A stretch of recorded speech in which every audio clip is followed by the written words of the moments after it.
Hey guys. All right, Brad, you're coming in now.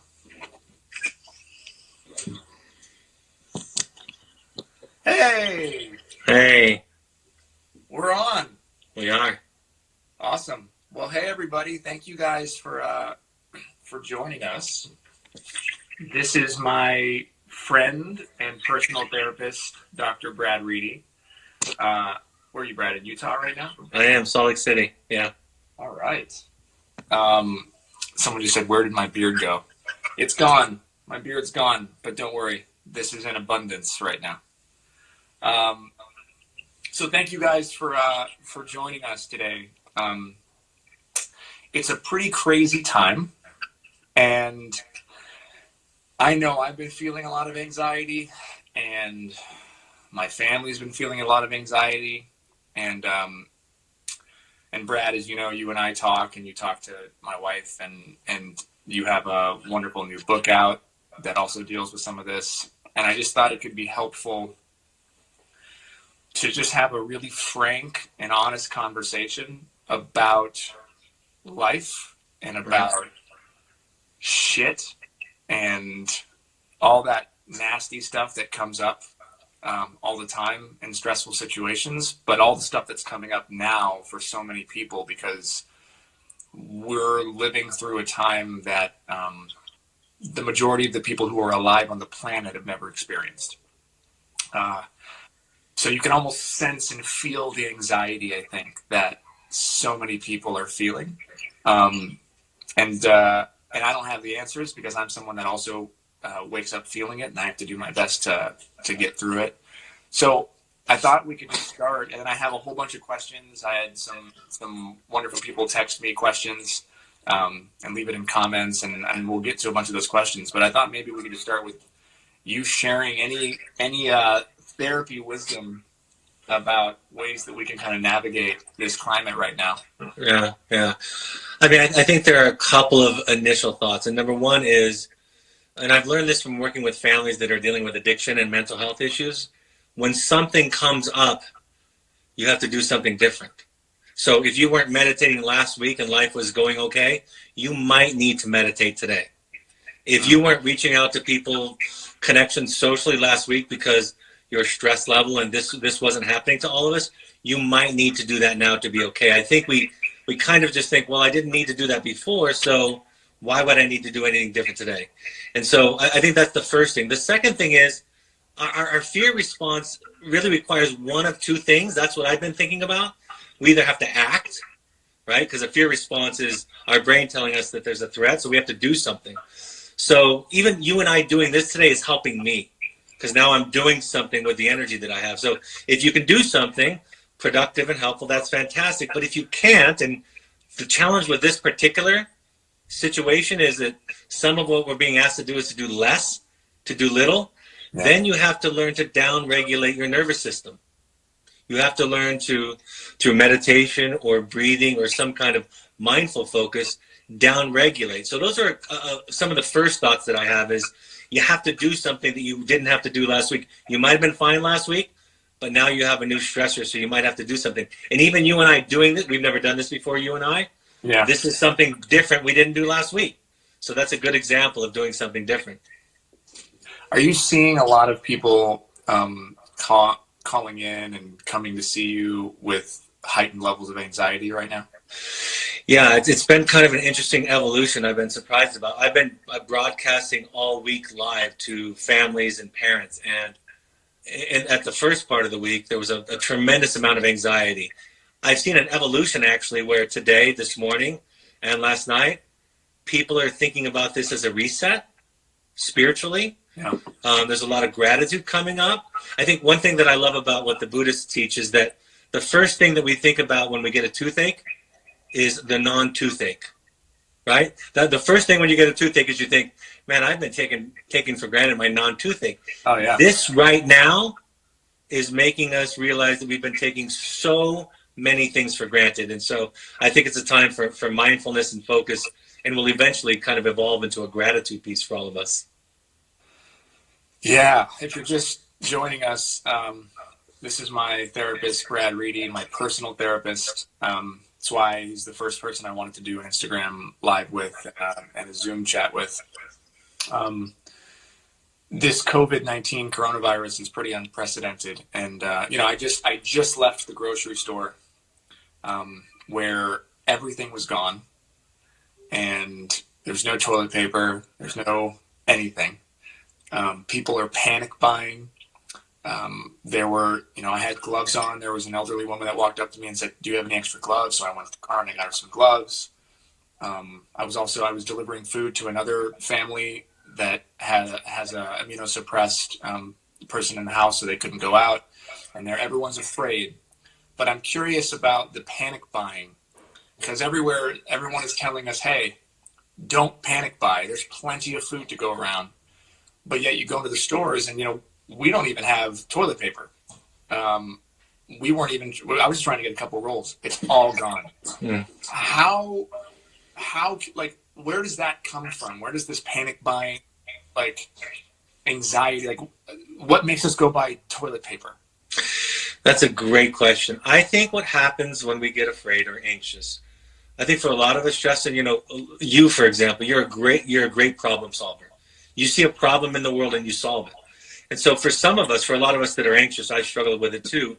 We think that we dive into the anxiety. We think that if we worry enough and think about our worries enough, that we will then find a solution that will prevent pain. Mm-hmm. So I think there's an intoxicating feature of anxiety where we're leaning into it. And what we're learning today, this week, like I said, we might have to social media distance a little bit. We might have to not do things last week that worked for us. And so I think anxiety is like a drug.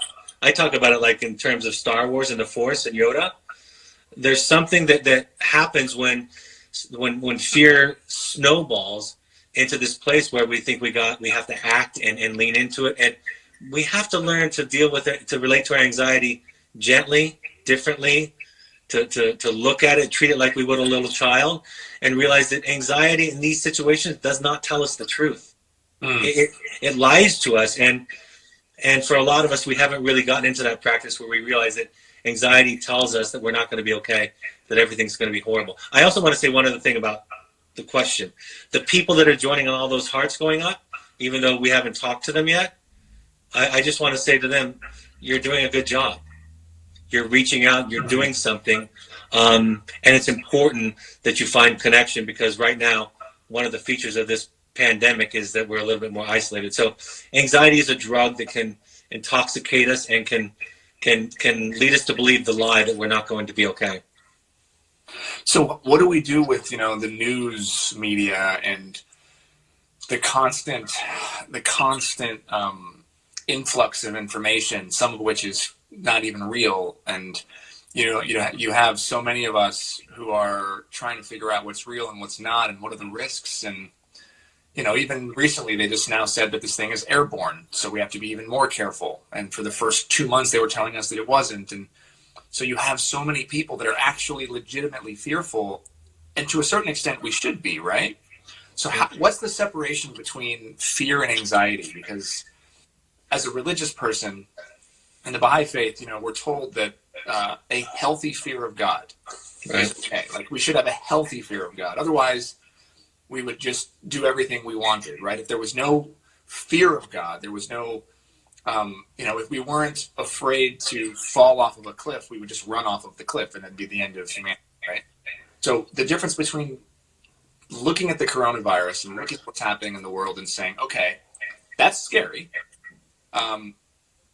and I'm afraid of it, therefore I'm going to take certain actions, versus letting that be all consuming. Like, how do we navigate those two things? Because it's a scary thing, but it also shouldn't consume us. Right. Oh, that's a really, really common question I'm getting right now, especially with children, parents trying to encourage children to be afraid enough to wash their hands, to participate cooperatively in social distancing, but not so anxious that they can't contain it. And really, the first question about the news is, I think we're going to have to be more intentional about our news and our social media intake than we were 2 weeks ago. I think we're going to have to stay informed, but be limited. As I found myself evolving over the last 10 days or so with social media, for example, I am not indulging myself the way I would have 2 weeks ago. 2 weeks ago, I would read so many things to just be curious. And right now, I find myself reading so many negative messages, panic messages, even anger messages, that I can't indulge myself. I can't just simply consume that. So I think finding reliable sources, non-political sources, the World Health Organization, the CDC, NPR, finding information throughout the day. But really, again, it's that idea that if you just do what you were doing, if you just immerse yourself in social media, which is really tempting right now because we're all at home, I don't think it's going to work for you. And then in terms of finding that line, I think for me, connecting like this, like talking about it with each other, and kind of getting a reality check from somebody. I talked to a couple of people this morning about their fear response to this entire thing, and I was able to kind of validate for them, yeah, this is a scary thing. And immediately you could hear, even on the phone, a sigh of relief. Like, yeah, that's something to be afraid of. And then, that's the thing, is that we have, in our deepest pain, you know this, you talk about this all the time, our connection soothes us, right? We can go through some pretty painful, difficult, even scary times if we're not alone. So I would say the antidote to the panic, the too much fear, is connection with somebody who can contain it. So connection from somebody who can listen to you and reflect back a sense that you're okay. I love that. My, by the way, Emily just walked in. Your other client. Hi, Emily. Hi, Brad. Hi, everyone. Do you have any questions, baby? Well, I honestly think a lot about all the parents that are at home right now with their kids and trying to figure out homeschooling and a new rhythm of life, and being full-time mom, full-time dad, while also probably working from home while cleaning the house and cooking and trying to figure out groceries. And how do you stay sane through this chapter of juggling so many things? And how do you, what do you do when you stop liking your children? Or your husband. Or your husband. Yeah. We don't know how many pregnancies are going to happen 9 months from now, or how many divorces are going to be filed in a month and a half, right? We think about that last night. Right. As with everything, you can't do that. As with everything, be kind to yourself first. Yeah. You're going to get flooded. You're going to have those feelings you were describing about the children. You're going to have feelings towards each other. And the most important thing, see, our solution, this is the crazy thing, our solution to the problem sometimes is to beat ourselves up. And it works, right? I make a mistake. Don't do that, Brad. That was stupid. You're being ridiculous. I say those things inside my head in real life.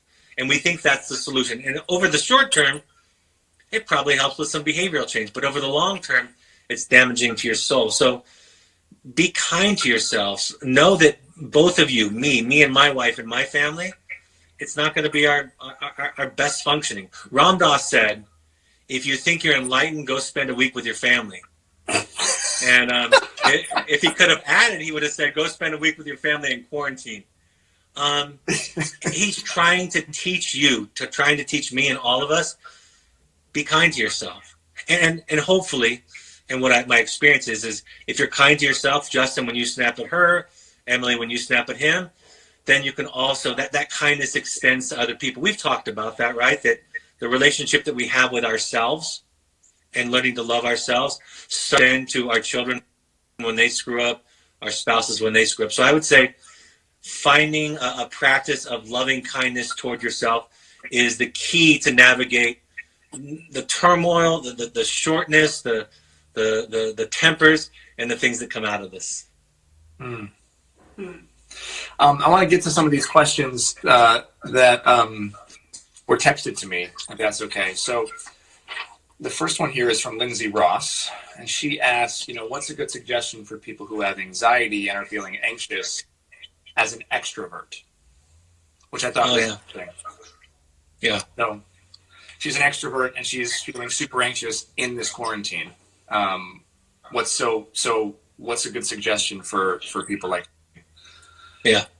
I want to say this, and I know it might sound a little bit redundant and silly. What was her name? Lindsay Ross. The first thing I want to say to Lindsay is, Lindsay, thanks for reaching out to us. Right? Extroverts really value their connection to other people. So Lindsay Ross, thank you for saying something. Thank you for sharing it. Even in your sharing it, there's going to be hundreds of people watching this and listening to this that relate to it and don't feel alone, even though it was just through a text that Justin just read. But again, I had, and I've seen other people doing this. I reached out to a handful of people that I haven't reached out to check in on yesterday. This morning, I got up and started texting friends. I'm a bit of an extrovert when it comes to my fan group, and so we're going to have to find other means to do it. And most importantly, don't judge yourself. Try to be kind to yourself when you find yourself not getting the satisfaction from what's available to you. That's going to happen for you. The greatest suffering, Justin, is when we try to escape our pain and our fear. Yep. That's the greatest Men suffering. are very good at that. Yeah. We men have been practicing that for a very long time. Right. Yeah. So I'm glad that she reached out. I'm glad that she said something, and I appreciate it. So the next question is from Natalie Manzo, who asked, how can I stay calm when it seems like everyone else around me is so overwhelmed all the time? And I find this interesting because, family dynamics are also really tricky. Right. So let's say you're quarantined with your family. Maybe you're, 16 or 20 and you're all in this house together, and you have a couple people who are super, super anxious all the time. And you are maybe somebody that has anxiety. How do you balance that? How in a house or an apartment? How do you stay calm when other people are panicking? I'm going to give you a crazy answer first, and then kind of the bigger answer. I had a client tell me that what she did was her young adult son that was coming home from school, she got him an Airbnb near her house at a really cheap price. And he loved it because he was her trigger and she was his. And they came up with this idea together. And I think what that leads to is the bigger answer, which is, I think we want to be good, and I think we want to be capable, and I think we want to say that I'm not going to get triggered because we're all in this together. But I would say owning your triggers, knowing that and being then mindful of distancing yourself from triggers. See, if you and I were living together, Justin, and we were getting on each other's nerves, my immediate instinct would be to get you to change, right? Like I would start giving opinions about what you need to do to stop bothering me. Of course, it's always the other person. It's always the other person's fault. Yeah. So this way of thinking flips it, which is Justin's pacing. And that's a trigger for me because anxiety, by the way, like a lot of emotions, is contagious. We know that from research. So when Justin's pacing, I need to turn around. I need to look away. I need to be in another room. So I learned to be mindful of my triggers and then to take responsibility for, when I can, limiting my exposures. And when I can't, because I can't leave the house, I can't I can't go somewhere and visit with some friends to stop watching you go crazy with pacing and biting your fingernails, then it's back to the idea of practicing kindness with myself and saying, I think to love and lean into the fact that you're a fallible, imperfect human being offers in itself so much comfort. That's interesting. It's in the Baha'i faith, Baha'u'llah says, breathe not the sins of others so long thou art thyself a sinner, right? Like, right. The easiest way is to look at our own faults, and we have plenty of them. Well, I think isn't that this virus? I was thinking, do you know the Serenity Prayer from Alcoholics Anonymous that they use all the time? I do. God, grant me the serenity. So yeah. God, grant me the serenity to accept the things I cannot change, the courage to change the things I can, and the wisdom to know the difference. This is what alcoholics feel like every day. There is a world out there that for them doesn't feel safe. And guess what works great in the immediate to take care of anxiety? Alcohol. Immediately it goes away. It happens to kill your organs and destroy your life. Other than that, it's a perfect remedy. So those who struggle with addictions and codependency, this is their dilemma every day. And so we are all kind of having the volume of life turned up, which is there's something out there we cannot control. So we're going to have to, and for those of us that are good at controlling things, we're going to have to try something else than trying to control it, because it will breed anxiety in all of us. You know, you bring up a question for me that I know a lot of men struggle with, and I know you and I have talked about this, but there's a lot of men that have an addiction to pornography. Right. It's something that I've battled throughout my life, and this seems like, you know, we talk about the perfect breeding ground for a virus, right? Like you saw all those spring breakers hanging out and partying together in Florida a couple days ago. Right. The perfect breeding ground for the virus to spread is that. But if addiction is also like a virus, the perfect breeding ground for alcoholics and for people that are addicted to pornography or drugs or whatever it is literally being stuck in your house with nowhere to go, nothing to do, and having maybe some financial hardships, which I would argue the majority of the world is experiencing. So if you're somebody that is silently battling addiction of anything, especially something as easy to get as alcohol or porn, what are some steps that all of us can take to kind of like keep that at bay during this time? Because the more anxiety that someone's feeling, the faster, like you said, you go to drown it out, right? To deal with that anxiety temporarily. Right. Well, let's look at what they do to cope with it. They meet. Now, right now, a lot of AA, 12-step groups, organizations are meeting online. So they meet in community. And Justin, they meet in community, and when they sit with each other, it takes away the urge to drink, because it takes away the loneliness of life, of stress, and that's what's happening to all of us. They learn to surrender to a higher power. So whatever your version of a higher power is, it's a surrender is a feeling of, I can't control this.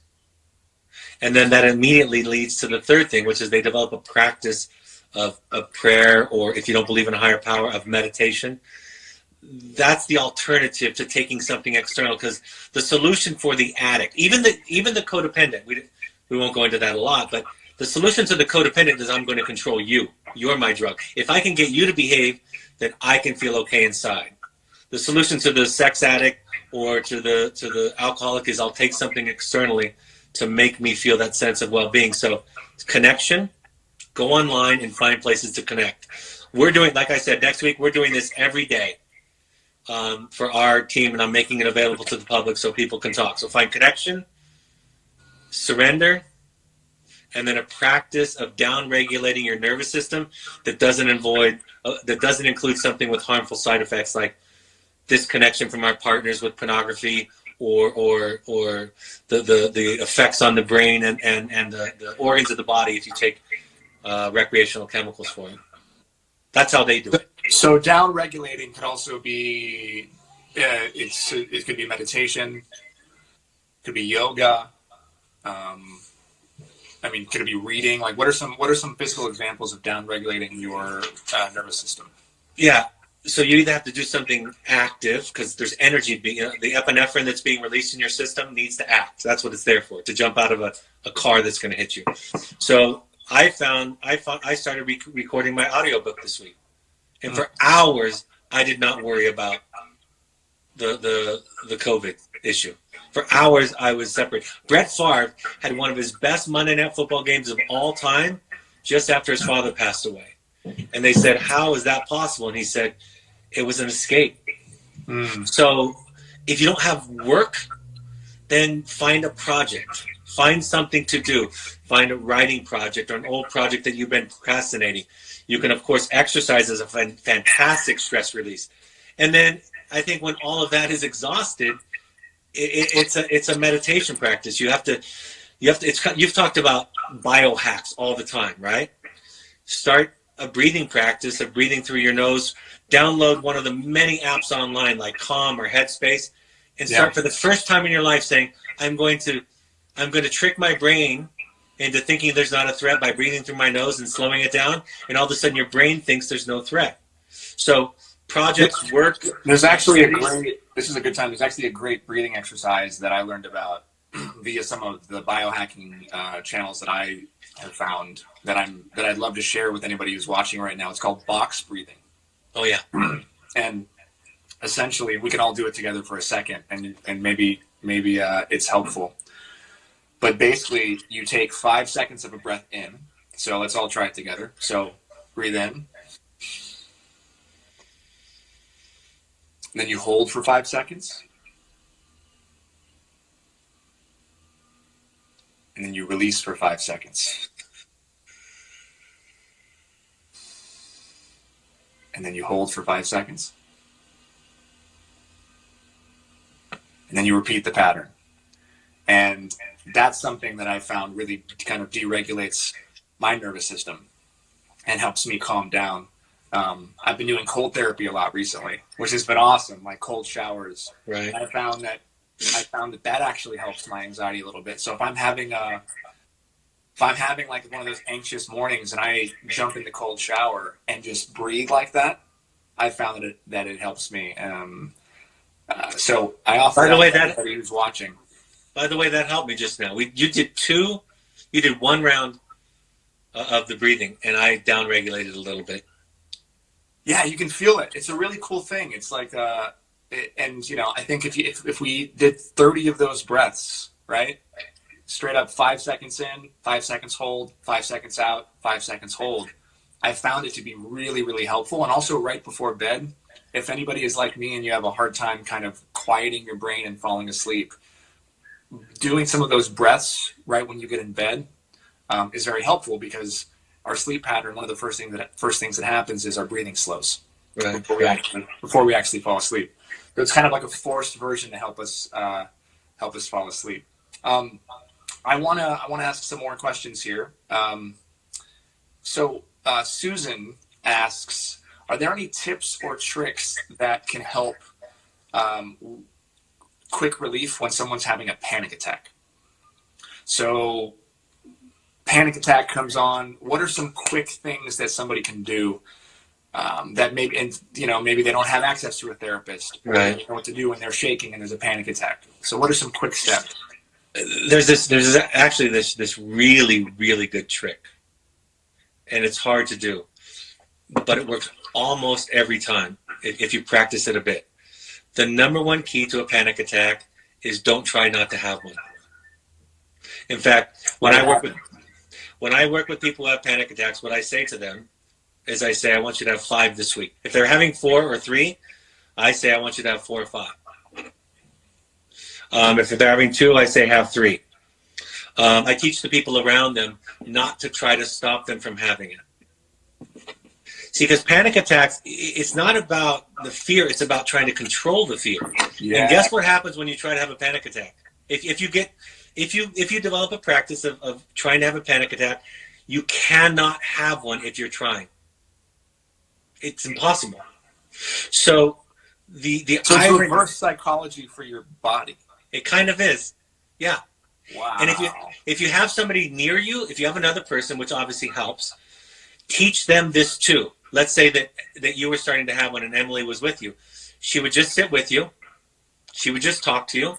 She wouldn't try to talk you out of it. She wouldn't get anxious and upregulated to get you to try to stop it. She wouldn't add to it. She would say, I'm with you. Touch my hand. Do you feel that? She would try some grounding exercises like physical, tactile sensations, maybe some breathing. But the important thing is the panic comes when we feel out of control and we try to control it. That's the biggest key. And if that's a pattern in your life, then I would literally, under the direction of a therapist, encourage you to consider the practice of trying to have more panic attacks and watch how they go away. And here's the win-win-win. Let's imagine that you were able to have one and you were trying. Then you would know how to control it. If I could have one right now, I would learn the mechanisms that cause it and I would have more control over it. So it's the control when we're feeling out of control. And that's also about kind of that mindfulness of leaning into your anxiety and saying, I'm feeling it. I also want to say that feeling anxiety and fear means you're also feeling love, because you wouldn't be afraid if you were not attached to anything. And when you start to connect your anxiety to your love, again, you have more compassion and calmness. Somebody just wrote, and I just caught it, but didn't you just say that you can't make yourself have one? So can you give us like the shortest answer to that same exact question? What do you do if you have a panic attack? Let it happen. Give into it. Give into it. It's similar to, I have a lot of friends that surf, and when you fight the wave, it takes you over. Yeah. Right? So it's just allowing it to happen is the easiest way to get over it. Interesting. You have panic at this moment. You have a panic attack disorder. You have a panic attack. It's going to happen. So you go with it. And ideally, that's all we can do. I mean, there are things you can do leading up to the panic attack with the breathing, like you talked about, the yoga.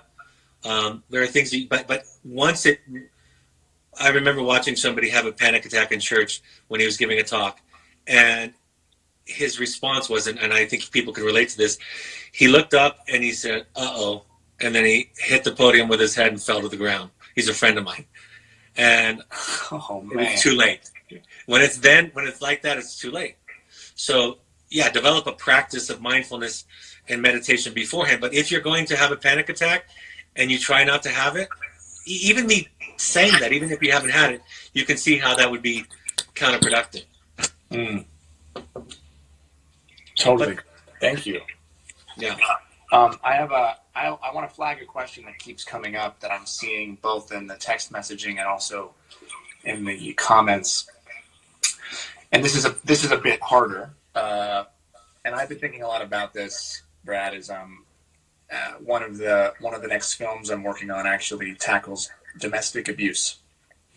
And I'm getting questions about what happens if you're quarantined with somebody who abuses you.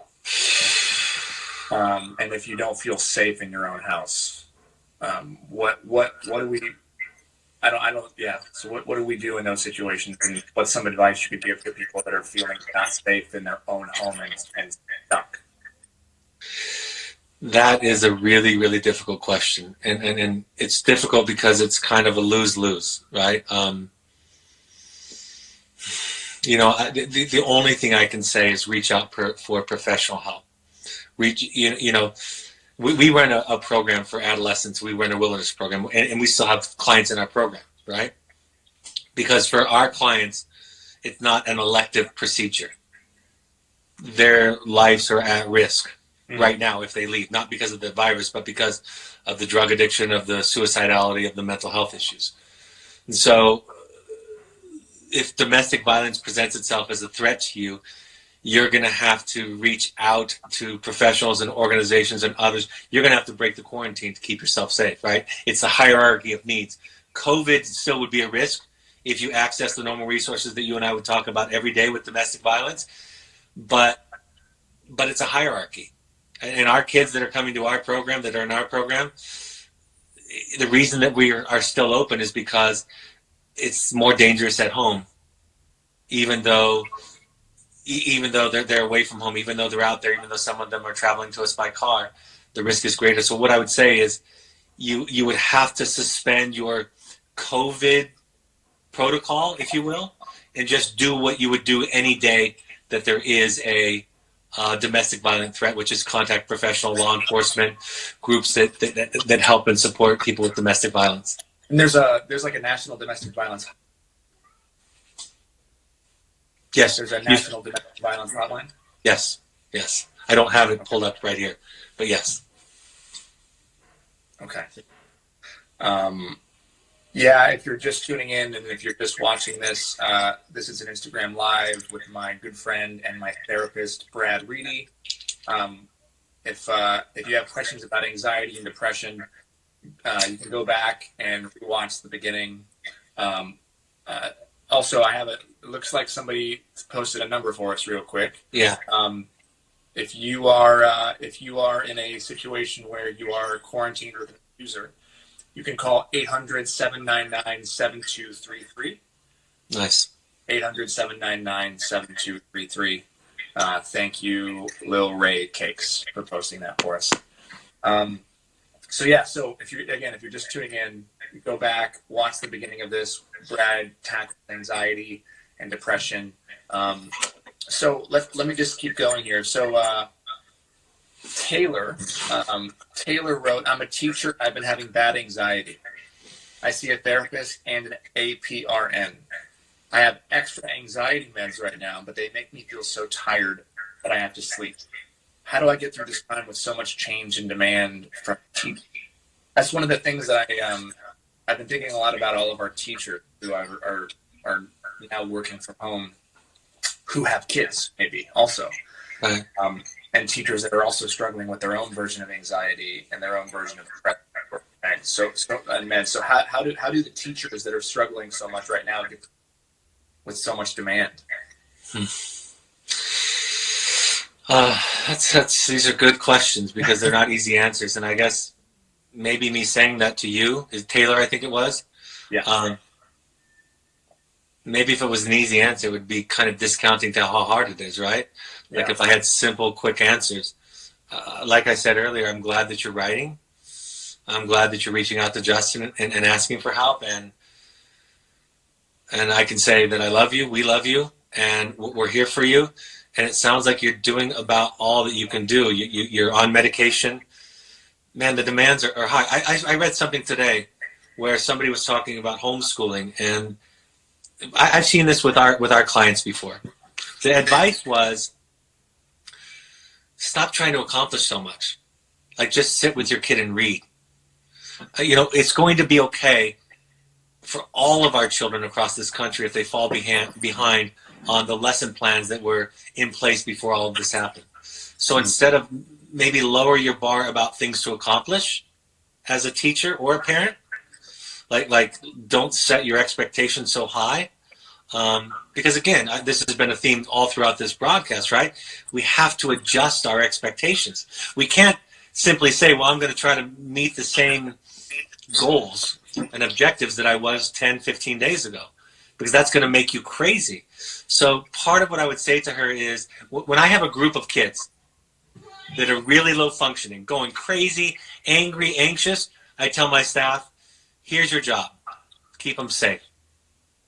Read a story. Make sure their feet are clean. Make sure they're hydrated. And all of a sudden you can see the staff relax because they're like, oh, good. I'm glad we didn't have to work on our CBT skills today. I'm glad we didn't have to accomplish 3 group therapy sessions that you assigned us last week. So I think lowering our expectations and realizing that we're going to be okay if we minimize our goals and just reduce it to the most simple things, which right now is keeping safe and being okay. That's probably what I would say to her. Thank you, Brad. Thank you for asking that question, Taylor. Here's a question from Claudia, and this is also a question from Justin and Emily from the Baldoni house. So children are obviously exposed to all of this in one way. And whether or not we're talking about it in a language they can understand, they feel us. Right. And they know things are changing. They're not at work anymore, or they're not at school anymore. Daddy's not going to work. He's working from this small little room in the back. How do we help our children and not pass on our anxiety to our children? I know one of the things, Brad, that you and I talk about in our personal therapy sessions is the idea that we're always going to mess up our kids. Right. No matter how perfect we think we're always going to mess up our children. Right. However, in a time like this, what are some things that we can do to limit how much we're messing them up? Because we don't want them to have massive anxiety because their parents have anxiety. Right. We had an earthquake here in Salt Lake City yesterday that woke us up. And that was ridiculous. To wake up to a 5.7 earthquake, I was like, okay, seriously? In the middle of all of this. Yeah. Like, things are falling off my shelves, and that's waking us up. So I come upstairs, my children come upstairs, we meet in the kitchen, and I make some joke about a swarm of locusts. I said, if a swarm of locusts comes, I'm out of here. And my 17-year-old said, in all seriousness, he said, hey, could you guys not make any jokes about the end of the world because I'm already anxious enough, and I won't be able to take the jokes. And I was thinking to myself, well, that was kind of an anxiety relief for me and my wife, but not for him. And so the first thing, I say this, the first thing you should know about me is I'm not you. And then a lot more will make sense after that. So I think we have to understand that we have different needs than our children. And if you and Emily need to vent and need to stress out and need to consume some news, you might not be able to do that around them. They'll need different things than you need. And I think we have to be very intentional about talking in front of them, about information and news that's coming into the home, and even about something as simple as what I thought was a big stress relief for me.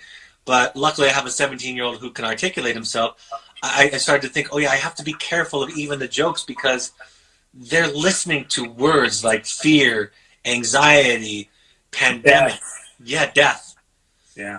So we have to be mindful of what we're doing. I mean, this applies in general, but I think right now, like I'm saying, it's heightening all of these principles in psychology and therapy and mental health that are present all the time. Awesome. So just being aware. Yeah. Yeah, Emily and I are really working on that right now because, you know, you hear something new and you want to repeat it, and then you're like, oh, wow, the kids are right here, and they're absorbing everything we're saying. Right. Everything we're saying. Let's see here. So many things. Do you have recommendations for college students about finding a good routine? Whether it's to do classwork, this is from Megan, because obviously we're not really built to be able to work from home, hence the reason colleges and workplaces exist. And I actually think her question is good for anybody who's watching who has to work from home or has to do schoolwork from home in a place that's not really set up for that. Our home life is not really set up for that for a reason. Right. What are some things that students can do that are watching this that still have to turn in reports or still have to do their homework, or people that are working like myself or you? What are some things that they can do to be able to have some sort of schedule to work from home so they don't fall too behind? Pace yourself, right? Pace yourself in what's going on for you, because you have a long day now. You have a long day. And definitely take some walks. When I was recording my book here at the computer, I had to walk outside. You know, walk around in my backyard, walk up and down my street. So pace yourself. Give yourself a little bit more time. Take space from each other in the home. I think is important. Like I said, not everybody might be able to get an Airbnb for their child who's coming home from college, but you might need to be in different places in the house to do that. And then kind of tag team responsibilities as much as you can. And again, this is the thing. I can come up with every rational solution. We could ask people for every rational solution. And in the end, this is going to be harder than normal, right? There's going to be some challenges. We're going to stumble more than we stumble when we don't have COVID on top of everything else that we have, and the financial and the familial dynamics that come along with it. So again, I know I'm a broken record with this, but be kind to yourselves as you stumble through this, no matter how great the solutions and the practical tips are. Thank you. All right, I'm going to just take two more questions here. I saw one pop up, and I don't remember who it was from, but I want to applaud their bravery. She asked, what are some tips for somebody who's quarantined and who's prone to self-harm? I'm just having a lot of compassion for that, because again, you're asking, I mean, I guess this is what you're doing. You're asking really, really good questions. I would reach out to Write Love on Her Arms. TWALA.com or .org is a great organization that can give you some resources and support.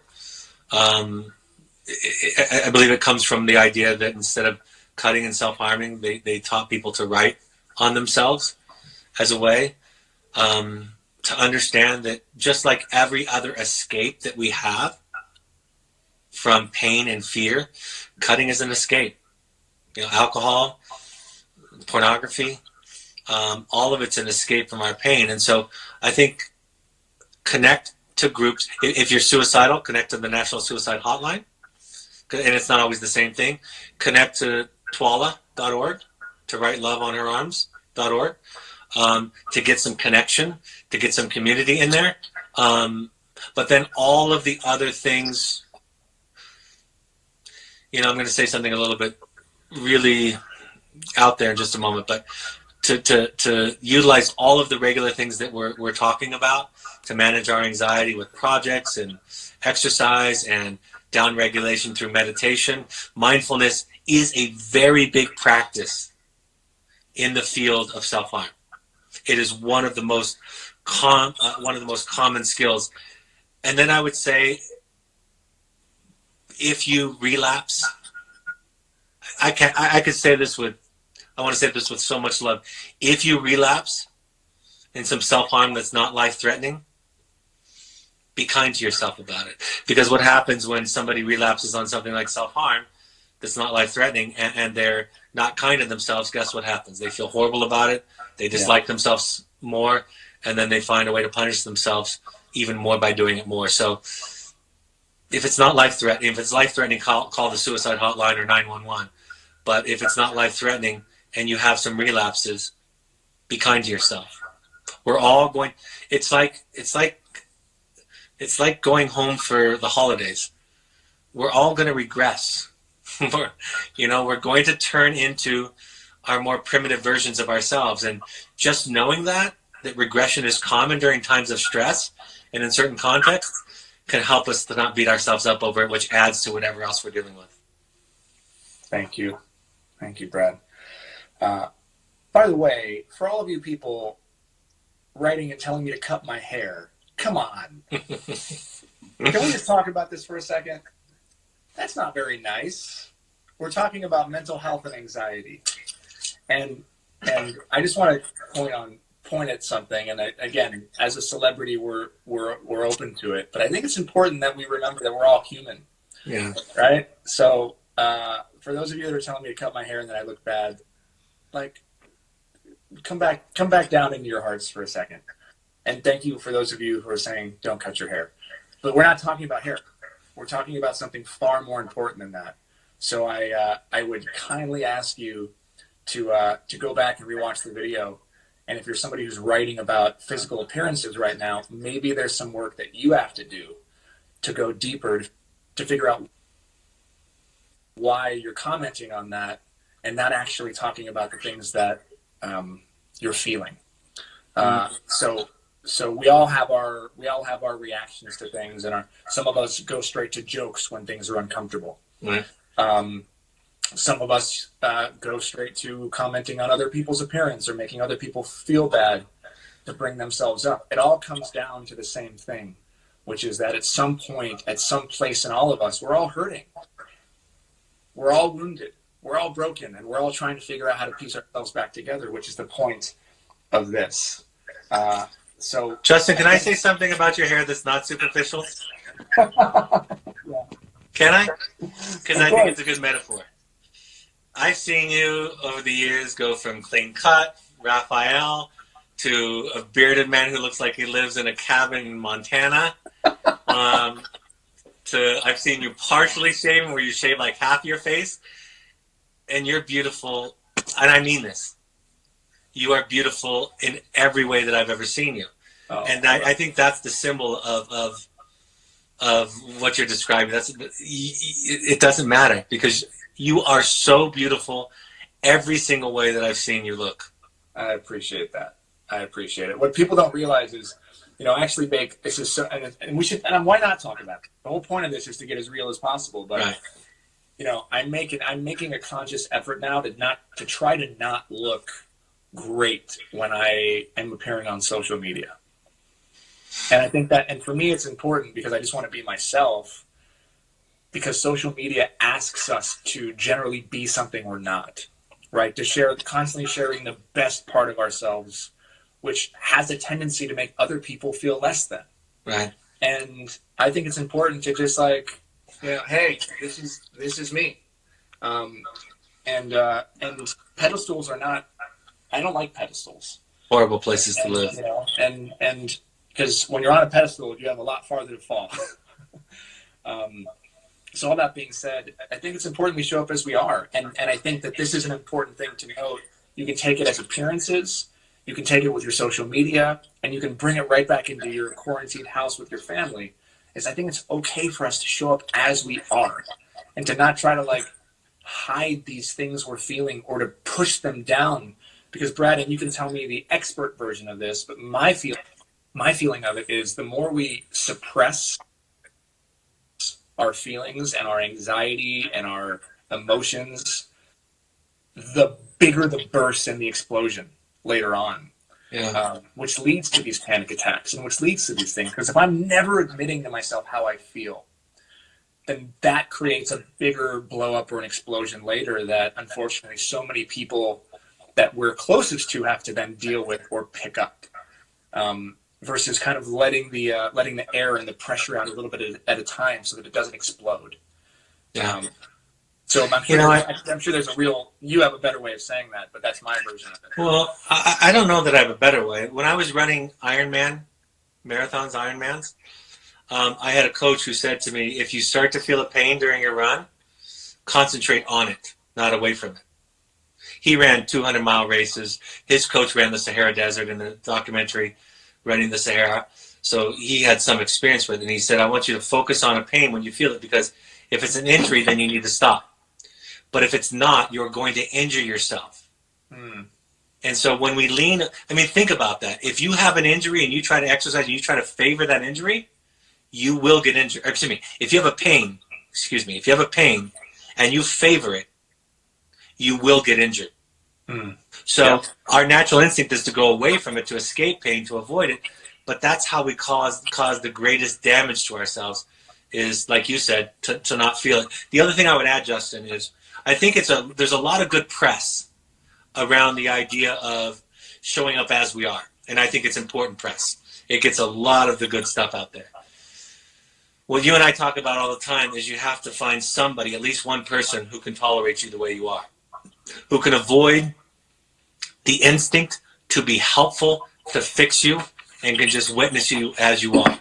And that's the real way that I've found healing, is when I get to be my horrible, rotten self. That's the subtitle of my book, Learning to Love Your Horrible, Rotten Self. When I get to be my horrible, rotten self and my therapist just says, okay, I start to love myself. And I can't do that on my own. I need somebody to see me. Yeah, that's one of my favorite things about our sessions individually, is talking and learning to be okay with those parts of ourselves that we hide, the ugly parts of ourselves that we don't want anyone else to see, that we're embarrassed by, and learning how to love those parts of ourselves. And that's what your book is about, that I think is really beautiful, because I think that if we could all learn how to love those ugly parts of ourselves, and I think, I could be wrong, but I think a lot of those ugly parts are going to come out in our quarantine situation right now.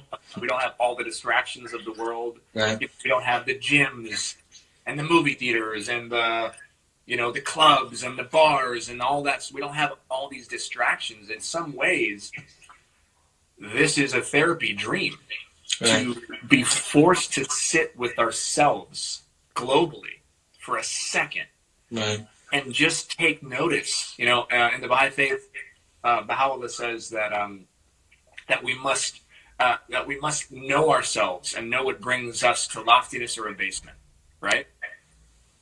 And the things that make us soar and are lofty and are live in our higher nature, and the things that suck us down to our lower nature. And the only way that I've ever learned that you can do that is by being conscious and mindful of where you are and who you are. And that means sitting with the shit, sitting with that crap. And wow, what a blessing, if you think about it, that quarantine kind of helps you and makes you do. I was talking to one of my best friends who just recently got over a breakup, another one of your clients, so I'm not going to say his name. And he was saying actually how much of a blessing it was to be forced to sit with himself right now. Because after a breakup, he normally acts a certain way. And he has no other option than sitting in his own shit and figuring out and going in and dealing with it. And And I think that's an exciting opportunity for all of us. And before we go, this was a question that I think is important. It's something that I would struggle with, honestly, because I have a history of wanting to take care of everybody. But a question came up that was, what do you do if you are quarantined with people or you have family members that are not taking this virus seriously and you're worried about them? Yeah. You know, I've had a little bit of experience with that personally this last couple of weeks. You know, first and foremost, it's important to take care of yourself, and so I think you can set some boundaries around. You know, if people are exposing themselves, I'm not talking about your children, because your children under 18, you can manage family members, parents, grandparents, friends that are just not taking it seriously or going out. You can set boundaries and say, I can't. You have to make a choice. You have to make a choice between. I have MS, and therefore I'm on immune suppressant medication, so I'm at high risk, and so I have to tell people, you know, in my family, I say I might not survive this if I get it. So even if you want to be casual with it and you won't want to do it for you, number one, you can do it for me or for the other people that are vulnerable, right? That social contribution you're making. But in the end, except for my little children who I can actually control and not let go outside, but my adult children, for example, I can say, if you're going to expose yourself to other people, you can't live with us right now because I won't be able to survive it, or else I'm going to have to go somewhere else. So I think it's that boundary. It's, you can do what you want.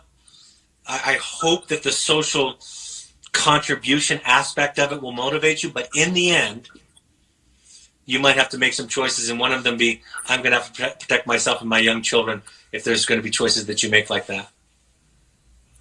Thank you, Brad, and a special burst of love and energy to all of my friends who are immunosuppressed and who are fighting chronic illnesses and diseases. You know, I've been telling the stories of amazing people who have terminal cancers and chronic illnesses for the last almost 8 years now via this documentary series, My Last Days, which I actually think could be an amazing thing. If you're interested in watching it, Google My Last Days, watch some of these stories, and you see these are the real warriors and the superheroes that many of them have been living like this their entire lives. The rest of the world now is having to live like this for a second.